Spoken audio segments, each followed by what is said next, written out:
the number one problem you are making in your training. Guys, as an athlete coach and now an educator for coaches, the biggest mistake that we see in people's execution of their training is the way that they execute the exact sets of each exercise. And there is a lot of hidden opportunities here for you to excel your results. Right now you're coasting here at mediocre, and you've got a whole nother level of what you can actually be achieving. So if you think your progress is slow, if you think that your muscle mass is slow and you're not seeing that next level result, but you're doing everything that's needed, this is the biggest problem that you are facing and you don't even know. So listen in. So what we're going to do is we're going to run through a program design right now.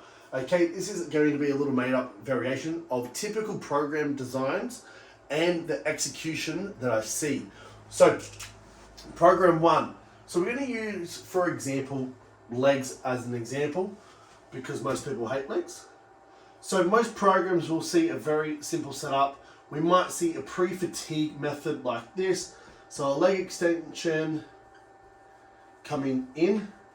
Okay, you might have 3 sets of 12 reps. Most people in programs, I don't see much program around the tempo, but an average tempo of a 202 is a effective tempo for control and stability.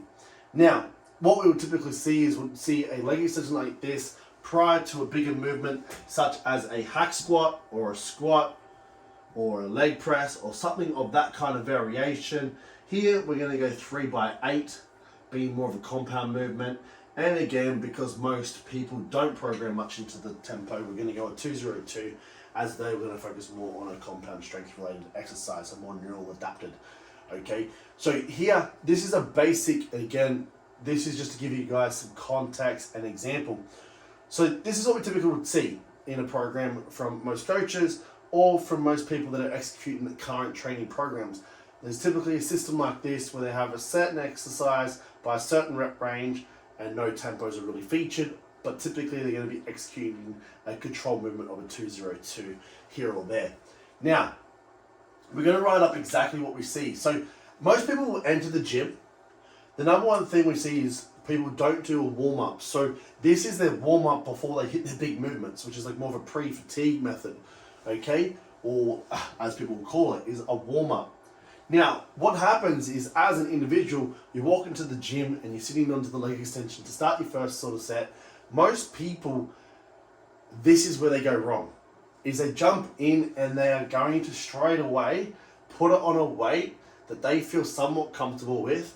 And again, they know that this is coming up. So really, in this exact exercise, so exercise A, some people call it 1A, some people call it 1, some people just call it the exercise.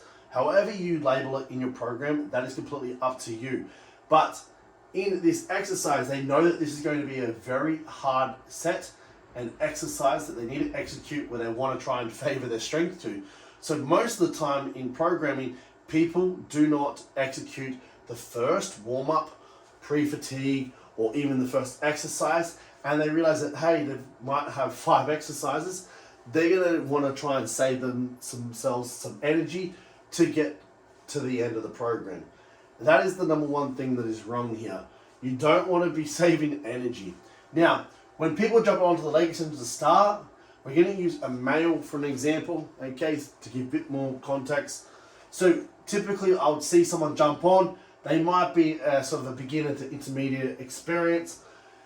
Here, they're going to just sit nicely at about a 36 kg weight. They go, oh yeah, I'll just warm up. And in an example of the stack, that's the first point in the stack out of a full stack of this size. So it's the first sort of 5 plates pending the machines. So 36 kilos, so sorry if you're utilizing pounds in your weight measurements. We're using metrics, so 36 kilos. And then from there, they're like, okay, well that was pretty easy. I'm getting a little bit warmer now. I'm going to go up my next thing. They did 12 reps because that's what the program says, 12 reps. Then they're going to go, well that was pretty easy. The next weight stack, typically they go up in about 13 kilos. They're going to go up, yep, I'll go to 49 kgs, which is the next stack down. And they do 12 again. That felt warm, that started to tingle. I don't want to push it too much. I'm going to stay pretty well on that weight. And I'm going to do my 12 reps again. That's typically what we see. As most people will go in, they'll just go, yep, that felt okay, that felt okay. It's starting to challenge me now. I am not going to push it too hard. I just want to repeat that one because I've got hack squats coming up again. Now, moving into the hack squat section, okay, they're like, all right, 3x8, okay. I'm going to go with a plate aside. So a plate aside, we're looking at 20 kilo plates, or to be honest, that might be a little bit more. But most of the hack squats, depending on the machine, the bigger, thicker sort of ones are about 43 kilo starting weight. The smaller ones are kind of more around about that 25 kilo. So we're just going to go flat line, incorporated with the weight of the starting machine, plus the 20 kilos on the side.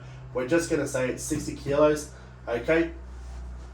Here, they do 60 kilos, they do the 8 reps, they don't do anything else, that's it. They do the 8 reps, they wipe their hands, they're like, cool, my quads are now on fire, following that set. I think I will be able to go maybe a little bit heavier, but I'm a little bit fearful. I think I might go again. Oh, that wasn't too bad. Maybe I might go again and maintain that weight because I'm starting to get fatigued now. And this is typically what I see in programming. So the biggest flaw here that we see is people are fearful of going hard from the start in order to prepare and save themselves for the end of the program. At the same time, when they're going through these exercises, they're basing their executions off their emotions, which is the number one thing you don't want to be doing. Is you cannot attach emotions to programming. Programming needs to come with an analytic standpoint. You need to focus on progression, and emotions will not get you there. We're all going to hurt, we're all going to suffer, but you cannot strategically plan out optimizations and try and prevent fatigue to save yourself for the end of the program if you've got 5 exercises. Now, here when we look at the actual execution of specific exercises, so A and B, all right, this is where we see the flaws. Set 1 is always, if you start a new program, set 1 is always testing following 2 warm-up sets to 3 warm-up sets. So on a machine like leg extensions, okay, you have room to do 2 warm-up sets before you go, okay, I know where my challenging max is going to be for the first set. Okay, again, you are just getting warmed into it. When we talk about warm-up sets are exactly that. They're warm-up sets. This exercise is not a warm-up prior to the hack squat. This exercise is a specific exercise that needs to be executed with intensity, okay, and enough stimulus to be effective. So in this actual exercise, even the hack squat, you'll start with 2 warm-up sets before you even start your working sets. Now, warm-up sets are exactly that. Write them here. So warm-up sets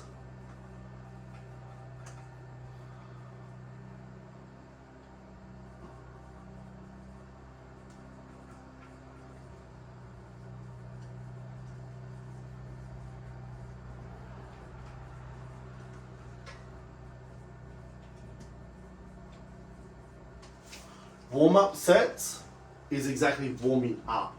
You're getting the body primed and prepared, and you're also determining, 1, how you're feeling, how your muscles are feeling.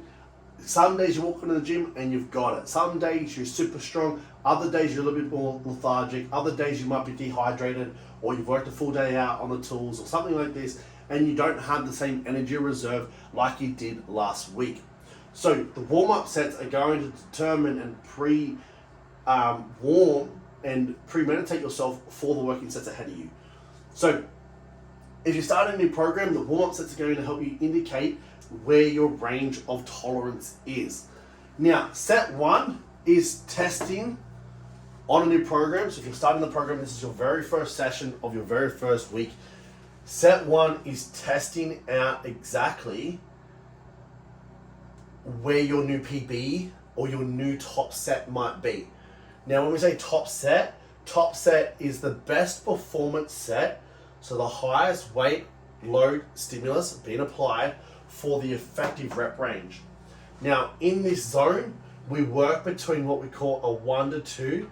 People are now calling it reps in reserve, so an ROI.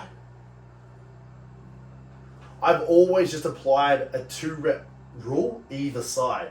If you failed at 10 or you could push to 14, that is an effective set. If you fell outside that 2-rep range, safety range, then you would either determine to lower your weight or increase it.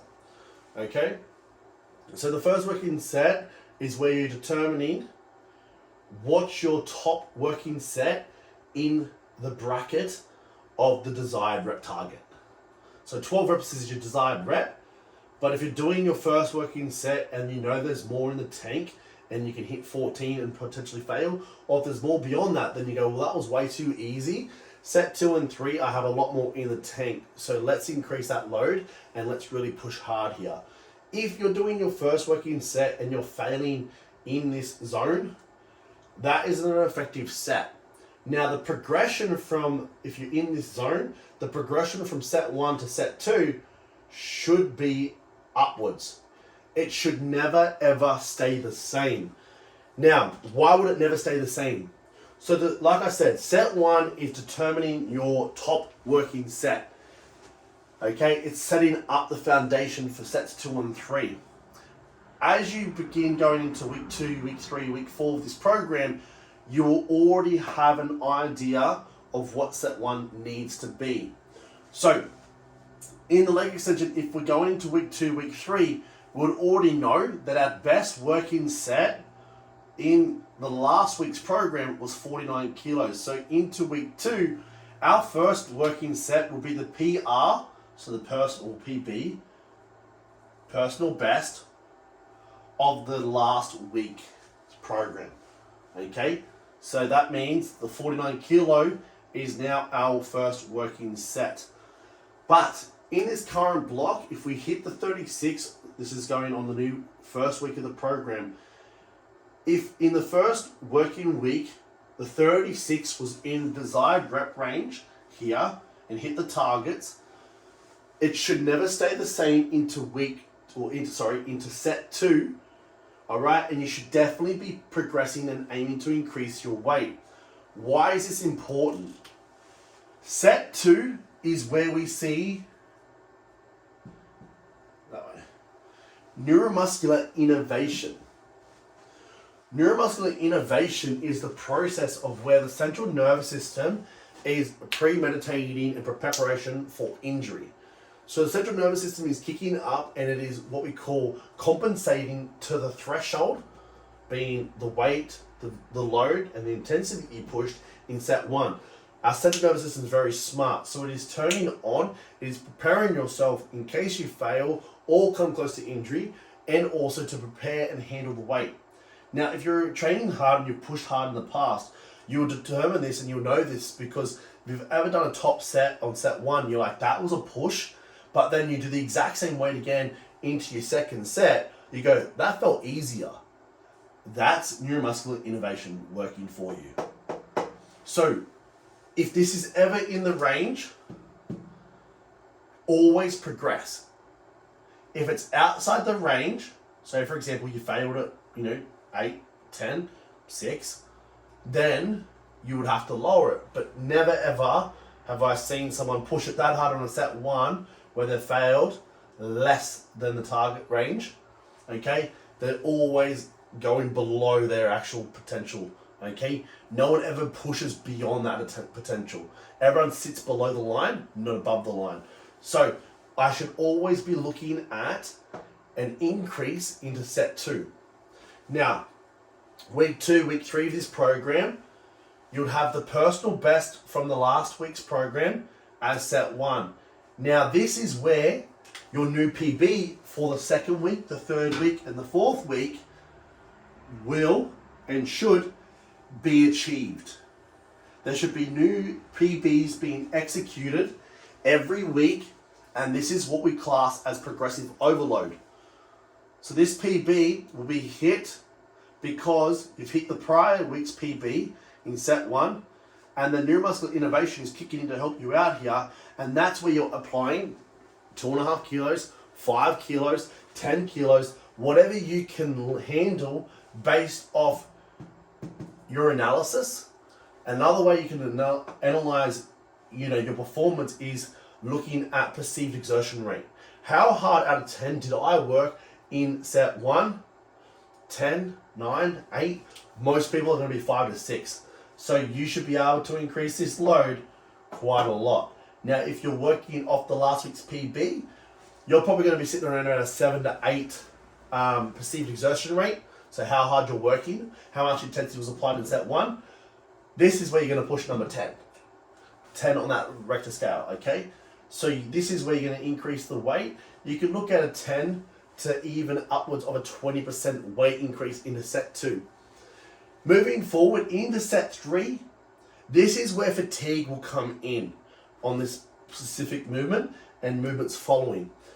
As you get into more exercises, I'll touch on that, you will experience a lot more sort of fatigue. But again, the more you become adapted to the way that you're going to train moving forward, that fatigue will improve over time, okay? And that's something that we call lactic inflection points that you'll hit and progress, which we'll talk about in another video moving forward. But following from set 2, you've hit your PB. Set 3, fatigue is coming into play. So it's super important. Into set 3, this is where you need to take a little bit of rest. So 60, 90 seconds for effective hypertrophy, okay? But my biggest rule when it comes to rest periods is take what is needed, don't abuse it. So sit to yourself, if you're sitting there huffing and puffing and you're not going to be able to perform into set 3 and you're still bent over that thing and you're struggling to get your breath back, I don't want you to perform. I don't want you to start your set, even if it's been a minute, even if it's been a minute and a half. Take an extra 30 seconds, reassess your situation. If you feel in better composure and your breathing has settled and you're ready to go for set 3, okay?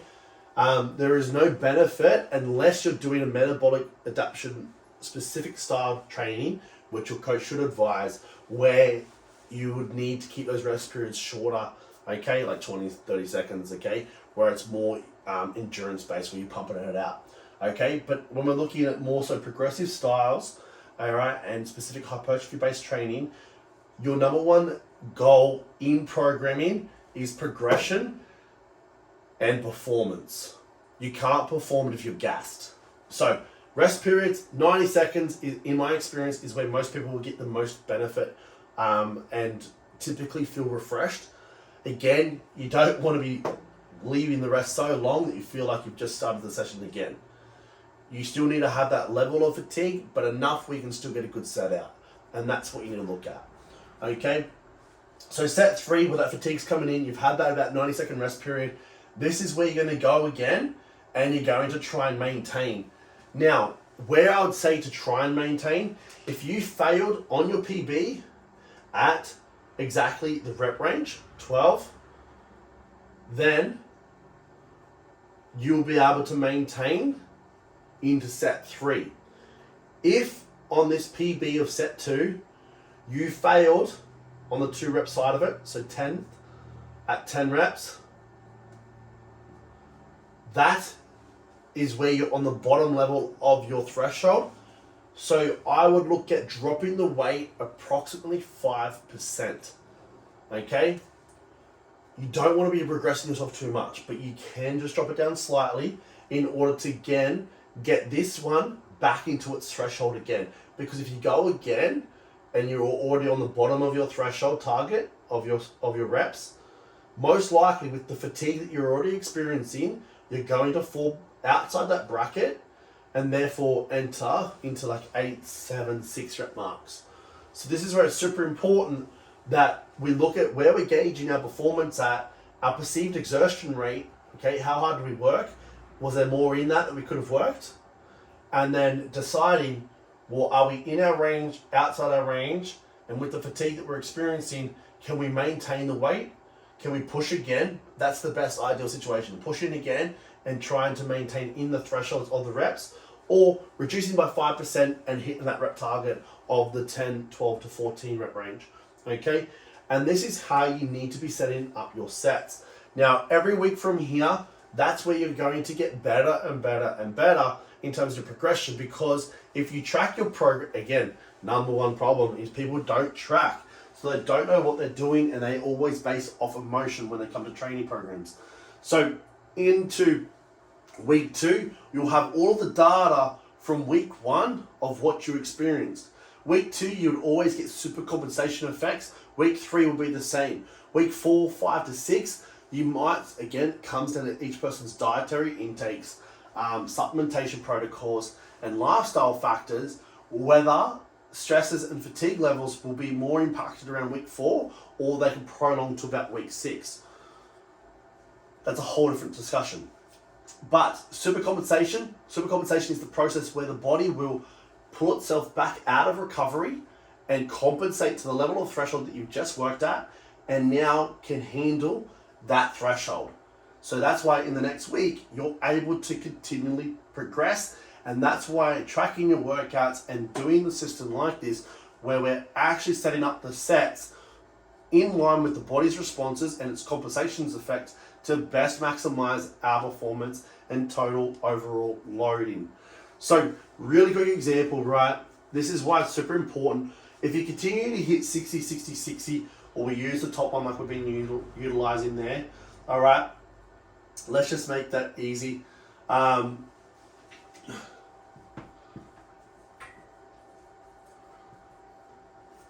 So what we're looking at is when we look at performance tracking, right, we typically will grid off that and we'll analyze our total metric load that we lifted in the exercise and the total session. So here we've got a total of 280 kilos. Obviously, we've done that over 3 sets by the total reps.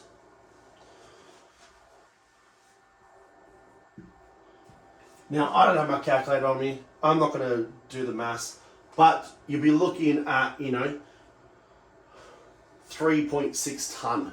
So roughly around 3,600 kilos of total weight lifted in this session.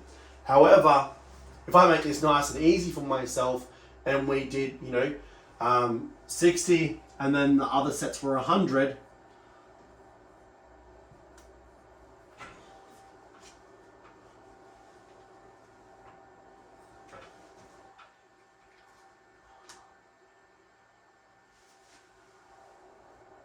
I've done that wrong. This is why I don't do quick maths. So, that's better. So, off that one, you'll be looking at, around about the 2 ton. And then here, we're going to be looking at, again, those reps are going to obviously change. But say, for example, when we look at loads and our progression, this is what we need to look at. So, we're going to be looking at our progression of load from our last week's PB to this new progression. We're like, well, okay, we've already applied an additional 80 kilo